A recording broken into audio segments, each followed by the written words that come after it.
ఎన్నికల వ్యూహకర్త ప్రశాంత్ కిషోర్ జనసురాజ్ పార్టీని స్టార్ట్ చేశారు సార్ బీహార్ ఎన్నికల్లో. సో చాలా కొన్ని హామీలు కూడా ఇచ్చారు.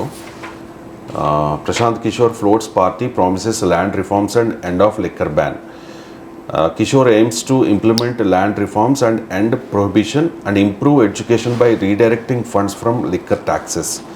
సో ప్రశాంత్ కిషోర్ ఇప్పటికే బీహార్లో జేడీయూ వర్సెస్ ఆర్జేడీ నడుస్తున్న నేపథ్యంలో ఈ జనసురాజ్ పార్టీ ఎఫెక్ట్ ఎంతవరకు ఉండవచ్చు సార్ బీహార్లో? అది టూ ఇయర్లీ టు టెల్. ఇలా పార్టీ పెడితే ఎఫెక్ట్ ఉంటుంది అంటే ఎల్కేజీ చదువుతోడికి ఐఐటీ ర్యాంక్ వస్తాను అడిగినట్టు ఉంటుంది. నెక్స్ట్ ఇయరే కదా సార్? నెక్స్ట్ ఇయర్ ఎలక్షన్ ఆయన పెట్టిన పార్టీ ఇవ్వాలి కదా. ఇవాళ పెట్టిన పార్టీ మీద మనం అంత వేగ్గా అలాంటి వాడు మాట్లాడలేదండి, అంత వేగ్గా. కానీ ఇక్కడ మీకు కీలకమైన అంశం ఏంటి అంటే divert the funds of liquor tax to education. మరి ఆయన ఎగ్జాక్ట్గా ఏమన్నాడో చూడాలి, మీడియాలో వచ్చిందని కదా. సో లిక్కర్ ట్యాక్సెస్తోనే ఎడ్యుకేషన్ నడపంటే కొంపలు కూల్చి చదువు చెప్తా అంటే ఎట్లా? సో అఫ్కోర్స్ లిక్కర్ బ్యాన్ బీహార్లో ఇంప్లిమెంట్ సరిగా అవుతుందా లేదా ఒక ప్రశ్న. కానీ మద్యము మన సమాజంలో ఇదొక మద్యము అనే దాన్ని ఏం చేయాలి? మద్యపాన నిషేధము అని ప్రామిస్ చేసిన వాళ్ళు మనం చూసాం. అది ఎన్టీ రామారావు మద్యపాన నిషేధాన్ని ప్రామిస్ చేశాడు. అదే తెలుగుదేశం పార్టీ తర్వాత దాన్ని ఎత్తివేసిన ఉదాహరణలు చూశాను. తర్వాత మీకు జగన్మోహన్ రెడ్డి దశల వారీగా మద్యపాన నిషేధం అన్నాడు, కానీ ఎక్కడ అది అమలైన ఉదాహరణ లేదు. కల్తీ మద్యము, క్యాష్ పేమెంట్స్తో మద్యం అమ్మకాలు, అది మద్యం స్కామ్గా ఇవాళ చెప్పబడుతోంది, విచారణ జరుగుతుంది. అందువల్ల మద్యపాన నిషేధం పైన దేశవ్యాప్తంగా ఉన్న ఒపీనియన్ ఏంటంటే ఇది భారతదేశం మొత్తం పైన నిషేధించడం సాధ్యమవుతుంది కొంతమేరకైనా.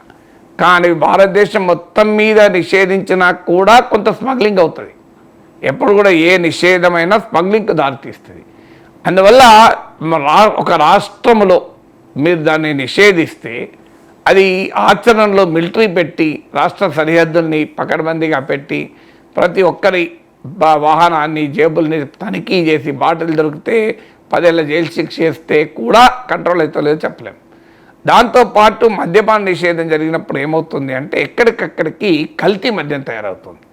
సో ఎందుకంటే మద్యం అందుబాటులో ఉండదు కనుక మనిషి తన అలవాటును తొందరగా మానుకోడు కనుక కల్తీ మద్యానికి అలవాటు పడడం, ఊర్లల్లో ఆ కల్తీ మద్యం తయారు కావడము, దీనివల్ల అనారోగ్యానికి పాలై మనుషులు చనిపోవడము, ఇలాంటివన్నీ జరుగుతున్నాయి. మనకంతర దేశంలో అనేక చోట్ల జరిగింది. ఇప్పుడు మద్యపాన నిషేధం ఉన్న గుజరాత్ లాంటి రాష్ట్రంలో కూడా ఈ ట్రాజడీ జరిగింది. సో అందువల్ల మద్యపాన నిషేధము విధిస్తే అది దాని ఇంటెండెడ్ ఆబ్జెక్టివ్. ఎకనామిక్స్లో ఒక ప్రిన్సిపల్ ఉంటుంది, థియరీ ఆఫ్ అన్ఇంటెండెడ్ కాన్సిక్వెన్సెస్ అని. అంటే నువ్వు ఒక విధానాన్ని తీసుకొచ్చినప్పుడు ఆ విధాన లక్ష్యాలకు భిన్నమైన పర్యవసనాలు వస్తాయి. అందువల్ల ఈ మద్యపాన నిషేధంలో కూడా ఈ theory of unintended consequences play అవుతుంది. అంటే నువ్వు ఆశించింది ఒకటి అవుతుంది, అది జరుగుతున్న పర్యవసనాలు మరొకటి అవుతాయి. అందువల్ల మద్యపాన నిషేధ విధాన ఎఫికసీ పైన చాలా ప్రశ్నలు ఉన్నమాట నిజం. కానీ దట్ డజంట్ మీన్ మద్యాన్ని ఏరులై పాలించడం కాదు. సో ఇటు ఎక్స్ట్రీమ్ నుంచి అటు ఎక్స్ట్రీమ్ పోవడం కాదు. అందుకే మద్యాన్ని కంప్లీట్గా నిషేధిస్తా అంటే మద్యపాన నిషేధం అప్పుడు నా ఫ్రెండ్ ఒకడు మాట్లాడుతున్నాడు, అరే నీవైతే తాగవురా, నేను నా షుగర్ కేన్ జ్యూస్ తాగి కడుపులో ఈస్ట్ టాబ్లెట్ వేసుకుంటే నా కడుపులోనే ఆల్కహాల్ ఉత్పత్తి అవుతుంది అన్నాడు. అప్పుడు ఏం చేస్తావు అన్నాడు. అంటే నీ కడుపులోనే ఆల్కహాల్ ప్రొడక్షన్ యూనిట్ పెట్టుకుంటా నేను అని. అంటే అది నిజంగా నాకు తెలియదు కెమికల్ ప్రాసెస్ అట్లా అవుతుందా కాదా, బట్ అయితే కావచ్చేమో. రేపు ఆ కెమికల్ రియాక్షన్ మీరు బయట నిషేధించారు, నా కడుపులో నేను ఆల్కహాల్ ప్రొడ్యూస్ చేసుకుంటా అంటే నా సావు నేను చస్తా అంటే ఎవడొద్దని చెప్తాడు. చావాలనుకున్నటువంటి 1,00,000 మార్గాలు ఉంటాయి కదా, చావద్దని చెప్తాను తప్ప దాన్ని ఆపడం అంత ఈజీ కాదు కదా. సో అందువల్ల వాడు ఆల్కహాల్ తాగి మద్యం తాగి వస్తానంటే, సో అందువల్ల ఇంకోటి కూడా మనకు అర్థం కావాల్సింది, మద్యం అలవాటు ఉన్న వాళ్ళందరినీ మన నేరస్తులుగాను వ్యసనపరులుగాను ఒక తప్పుడు భావనతో చూడకూడదు. చాలామంది అనేక కారణాల రీత్యా మద్యానికి అలవాటు అవుతారు, ఆ అలవాటు నుంచి బయటపడలేరు. అందువల్ల మద్యానికి అలవాటు పడిన వారిని పట్ల ఒక సానుభూతితో ప్రేమతో గౌరవంతో చూడాలి. మనం తాగుబోతులు జనరల్గా మనం వాళ్ళను సమాజం అంటూ ఉంటుంది, కానీ వారు ఏ కండిషన్స్లో దీనికి బానిసయ్యారు, ఈ వ్యసనానికి అలవాటు అయ్యారు. ఆ కండిషన్స్ను మనం ఎలా మార్చాలి, వాళ్ళను ఎలా రీహాబిలిటేట్ చేయాలి అనే ఒక మానవీయ దృక్పథం ఉండాలి తప్ప మద్యం తాగుతున్న ప్రతి ఒక్కరి పట్ల ఒక నేరపూరితమైన భావన ఉండాల్సిన అవసరం లేదు. అది కూడా మద్యము బాటిల్ వాసన కూడా చూడని వ్యక్తిగా మాట్లాడుతున్నాను. నాకు ఆ బ్రాండ్లో తెలియదు, వాసన కూడా చూడలే. కానీ మనము మనుషుల పట్ల గౌరవము, ప్రేమతో వాళ్ళు మార్చుకునే ప్రయత్నం చేయాలి తప్ప అసహించుకోవడం కాదు కదా. సో అందువల్ల మద్యపాన నిషేధములో ఉన్న ఇబ్బందులు ఉన్నాయి. మరి అప్పుడు ఏం చేయాలి అన్నప్పుడు మద్య నియంత్రణ అంటే విపరీతంగా విశృంఖలంగా మద్యము అందుబాటులో ఉన్నప్పుడు మనిషి మోటివేట్ అవుతూ ఉంటాడు. ఇప్పుడు ఇంట్లో స్వీట్ చేస్తే ఎంతో కొంత డయాబెటిక్ పేషెంట్ కూడా మోటివేట్ అవుతాడు. చాలా కంట్రోల్ ఉండాలి. లేకపోతే ఒక్కరోజు తింటే అవుతుందా, నేను ఇక ఇవాళ తింటే కానీ రేపు తినా, లేదు మధ్యాహ్నం అన్నం మానేస్తా కావాలంటే అని మెల్లగా అది చెప్పి ఇది చెప్పి ముందు వద్దన్న భార్య, తర్వాత భర్త బాధ చూసి ప్రేమతో ఇచ్చేస్తా స్వీట్. ఇది మన ఇంట్లో ప్రతి ఒక్కరి ఇంట్లో జరిగే వ్యవహారం ఇది. అందువల్ల నీకు దానికి సొల్యూషన్ ఏంటి? సొల్యూషన్ ఇంట్లో స్వీట్ కనబడకపోతే ఇంట్లో స్వీట్ డైనింగ్ టేబుల్ మీద స్వీట్ ఉన్నప్పుడు తినాలని మోటివేట్ అవ్వడము, లేదు ఒక స్వీట్ షాప్కి వెళ్ళి స్వీట్ కొనుక్కోవడం, ఈ రెండింటి మధ్య చాలా తేడా ఉంటుంది. సో ఒక స్వీట్ షాప్కి వెళ్ళి స్వీట్ కొనుక్కోవాలనే లోపల ఈ మోటివేషన్ ఆగిపోతుంది. ఇన్స్టాంట్ మోటివేషన్ ఉంటుంది మనిషికి. అందువల్ల మద్యము విశృంఖలంగా వైడర్గా ఎక్కడ పడితే అక్కడ కనబడితే బెల్ట్ షాపులు పెట్టి ఏమవుతుందంటే ఈ ఇన్స్టాంట్ మోటివేషన్ పెరుగుతుంది.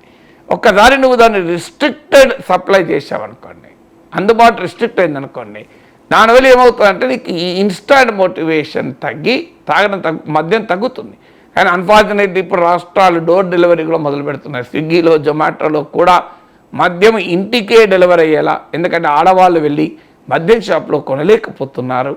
గెస్ట్లు వచ్చిన తర్వాత కూరగాయలు వెంటనే అవసరం కనుక బ్లింకెట్లో జెప్టోలో పెట్టుకున్నట్లు గెస్ట్లు వస్తే వెంటనే తాగియాలి కనుక, వాళ్ళు వెళ్ళిపోయే ముందే బాటిల్ రావాలి కనుక జెప్టోలో, బ్లింకెట్లో, ఇన్స్టామార్ట్లో కూడా లిక్కర్ అందుబాటులో ఉండాలి.